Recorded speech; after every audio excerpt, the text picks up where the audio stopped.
I, 35 male, was engaged to Amy, 32 female. We had been together for 5 years and engaged for about a year. When we met, I had a stable job in finance. I made a decent living, and Amy was just starting out as a teacher. She was passionate about her work, but always talked about how underpaid and undervalued she felt.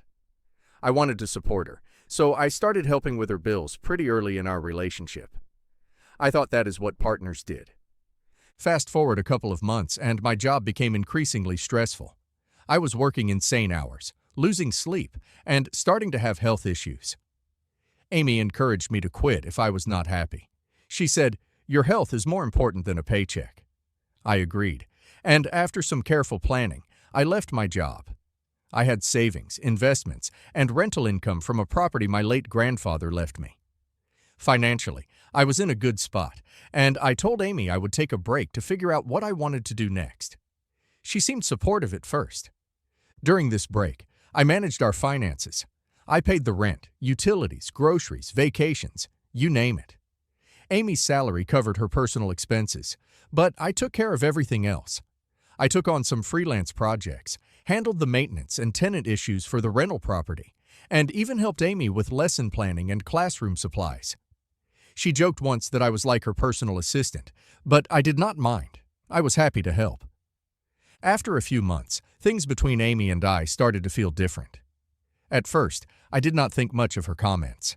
She would joke around, saying things like, "Must be nice to have no stress," when I would make her breakfast or help clean up. I thought she was just teasing me, and I did not mind. But after a while, I noticed her tone changing. It started to sound less like a joke and more like an accusation. She started talking more about her coworkers and how hard everyone was working. She would tell me about her friends' partners, lawyers, doctors, engineers, and how busy and ambitious they were. I brushed it off thinking she was just venting. I did not see myself as less ambitious. I just was not rushing back into a traditional 9-to-5 grind. One day, out of nowhere, Amy sat me down and said we needed to talk. I could tell by the way she looked that something was wrong. She told me she was unsure about our future. At first, I thought she was just anxious or going through something. But what she said next hit me like a ton of bricks. She told me that she no longer saw me as husband material. That I had been financially supporting us for years. That I was not sitting around doing anything, and that I was actively managing our household and finances.